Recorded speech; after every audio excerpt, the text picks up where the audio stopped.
Magandang umaga sa inyong lahat. Babasahan na natin ang mga Scorpio. Babasa tayo ng 10 cards, in total 5 negative at 5 positive. Ito ay effective for the whole year of 2025. Ano ba ang dapat pagsumikapan ngayong 2025 para magkaroon ng katuparan lahat ng pinapangarap mo sa iyong buhay, mga Scorpio? Ano ba ang dapat mong baguhin ngayong 2025 sa negative para mabago mo, para hindi mangyari ang hindi maganda ngayong 2025. Sa unang baraha para sa mga Scorpio, sa negative side, death. Kailangan mo nang tapusin ang hindi maganda nangyari sa iyong buhay. Anuman ang iyong pinagdaaman at anuman ang hindi nakakabuti sa iyong buhay, kailangan mo nang tapusin. Pangalawang interpretasyon, kailangan mong pag-ingatan ang iyong kalusugan ngayong 2025, mga Scorpio. Sa pangalawang baraha, kailangan meron kang patience sa lahat ng gagawin mong desisyon. Papairarin mo ang patient ngayong 2025, mga Scorpio. At sa pangatlo, justice.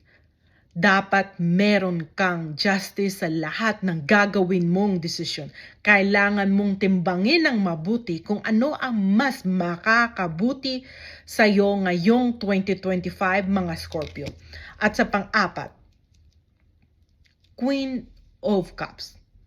Kailangan mong pag-isipan ng mabuti ngayong 2025 ang decision making mo. Pag-isipan mo ng mabuti kung ano ang mas makakabuti sa iyong buhay, mga Scorpio. At sa panghuling baraha, King of Pentacles.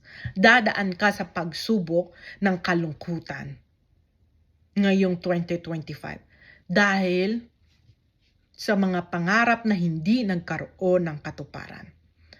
Dadaan ka sa pagsubok ng kalungkutan, kabiguan o depresyon. Kaya kailangan mong lumaban ng mabuti ngayong 2025. Pagsikapan mo ng mabuti lahat ng pinapangarap mo para magkaroon ng katuparan ngayong 2025. Magtiwala ka sa iyong kakayanan. Magtiwala ka unang-una sa lahat sa ating Panginoong Diyos para hindi mangyari ang pagsubok na ito. Punta naman tayo sa positive side ng mga Scorpio sa unang baraha. Itong kamay na nasa langit ay sumisimbolo ng kamay ng ating Panginoong Diyos. Itong wands ay sumisimbolo ng property, any kind of property, bahay man o lupa. Ngayong 2025, makakamit mo ang pinapangarap mo na magkaroon ka ng maraming properties, bahay man o lupa. Sa pangalawang baraha, meron kang kompletong lakas, kakayanan, kapangyarihan na magtagumpay sa ibang bansa, mga Scorpio, at magtagumpay ngayong 2025 sa negosyo, mga Scorpio.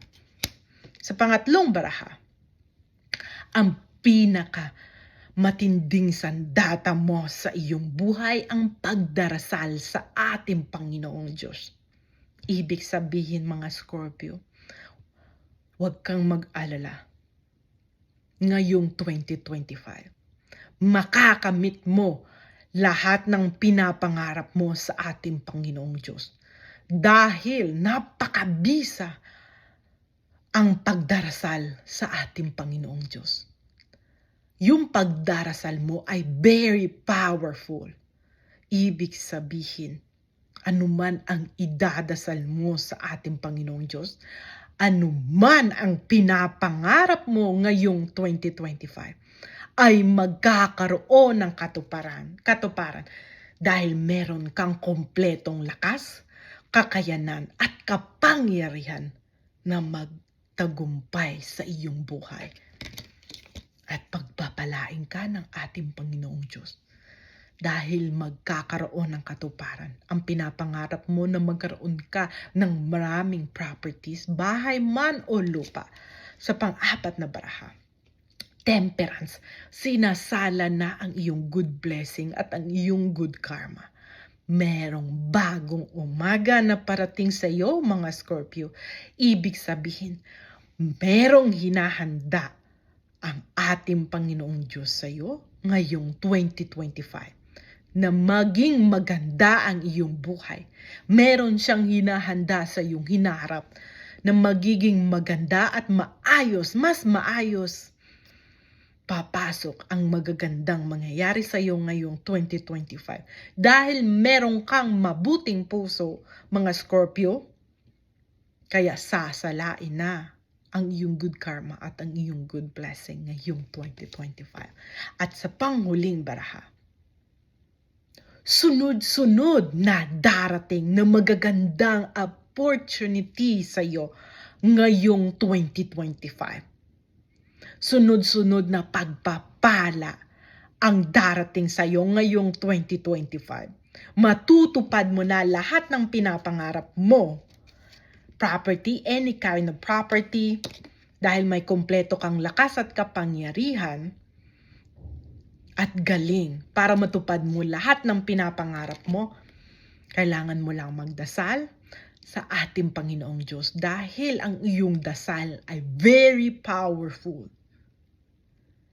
Ito ang gift mo pagdarasal sa ating Panginoong Diyos. Ito ang pinakasandata mo sa iyong buhay para magkaroon ng katuparan. Ang pinapangarap mo ngayong 2025, mga Scorpio.